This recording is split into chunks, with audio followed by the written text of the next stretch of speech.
Yo, what is up YouTube, man? I finally made a center with T-Rex arms. I made a glitch 7-2 with a 7-2 wingspan. Now let's talk about it. Let's talk about if you can play good defense with small wingspan, if you can still rebound with small wingspan, and if it is worth doing. Now, of course, it increased my shooting quite a bit. On this build, I have an 83 three-pointer without the sleeve and an 89 mid-range, which also equals an 89 post fade. And my defense, honestly, it didn't take that much of a hit. Yes, I had to add weight so I can get my rebound higher, but I could still have great interior defense, great block. But the question is, do those stats matter? Because I'm missing out on having longer arms, which in theory should give me worse rebounding animations, worse rebounding chances. If I'm going up against somebody the same height but they have longer arms, I should struggle more getting blocks at the rim just because I have less of a wingspan.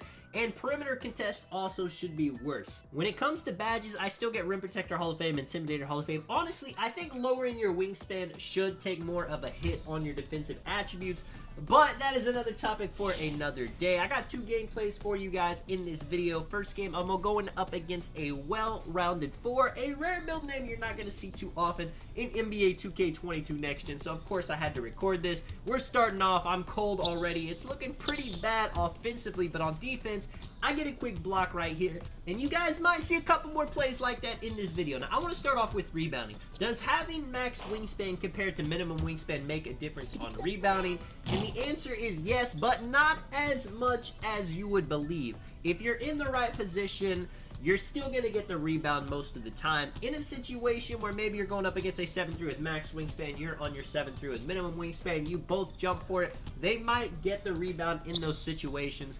But how often does that actually happen? Usually one person is going to have the other one boxed out. If you got him boxed, if the ball just goes over him to you, you're still going to be able to get it. So when it comes to the rebounding situation, as long as you add some weight, as long as you have rebound chaser and at least gold, a 91 rebound on offensive and defense, you're going to be just fine in that situation.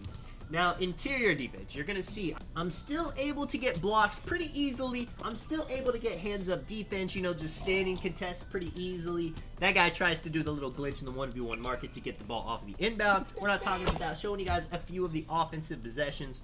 But overall, I think the biggest non-difference in maximum wingspan and minimum wingspan is interior defense and blocks. Now, I'm not hiding anything. Of course, he dunks on me right there, but I played on a 7-3 with max wingspan. I played on this build, and it pains my heart to say I don't think having maximum wingspan makes a big enough difference when it comes to getting blocks, getting just good shot contests in the paint, let alone with interior defense being broken this year. We all know about that. I mean, check this out. This guy gets kind of in front of me. I'm still able to get a red contest. That should not be possible with minimum wingspan. With T-Rex arms, I should be punished a bit more right here. I'm able to get a contest even right there. He hits it though. That could be, you know, one of those situations. Maybe if I had longer wingspan, it makes a difference, but probably not.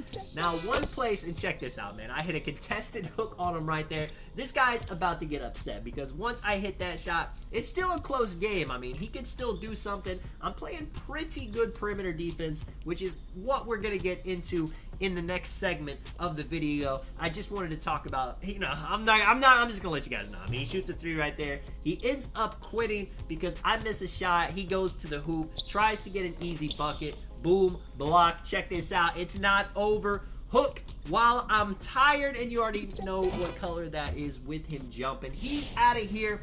Now I'm going up against a two-way finisher. This guy, very good player. He plays the 1v1 a lot. 15 points a game, 76 win percent.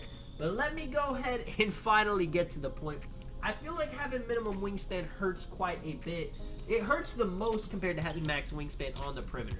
I do struggle to get those good contests when I'm trying to bait in the paint and jump out at somebody. A lot of the time it says wide open compared to on my 7-3 with max wingspan. I feel like I would have got a yellow contest in that situation. Now, because of the speed on your center, it's going to be a bit tough to play perimeter defense either way. And check this out. I'm getting tons of blocks this game, but it's going to be tough to play perimeter defense. Having the max wingspan helps out a ton. So if you're trying to be just a pure defender, where you're maybe a big, tall center, but you're playing great perimeter defense as well, max wingspan is the way to go. And honestly, max wingspan still has its benefits. You know what I'm saying? It's not too big of a deal in the paint, but having max wingspan is going to help a little bit. when it comes to rebounding, it's not the biggest thing in the world to have max wingspan compared to minimum wingspan as long as you have the ratings. But still, in situations, you want to be the most dominant rebounding big on the floor if you're playing big man.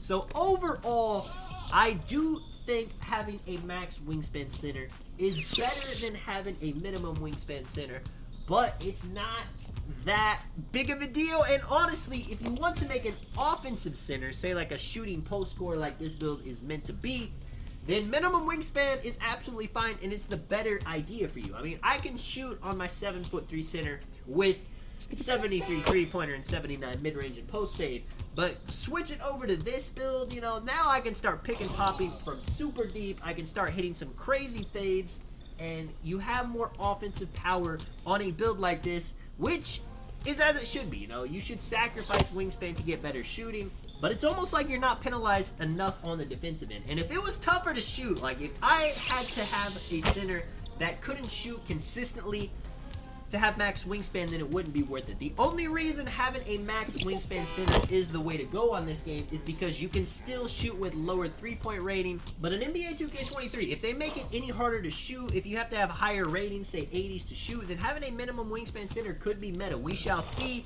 Gonna go ahead and end you guys off with the rest of this gameplay. Now, this guy I was playing, he was a very good player. You see, he's pulling the chair on me, doesn't work, but he's got the lock takeover, so of course he's reaching. I've gotten tons of blocks, tons of great contests. He picks the ball up right there, 12-10, but my build has 25 ball handle, and it wouldn't matter if I had 50 ball handle. It wouldn't matter if I had unpluckable on bronze. Playing the 1v1 market on a center is always going to be a struggle because you simply cannot hold onto the ball, especially when people take lock takeover. I mean, this guy plucks me again, gets the ball. He's up 18-14, and I want to give it to this man.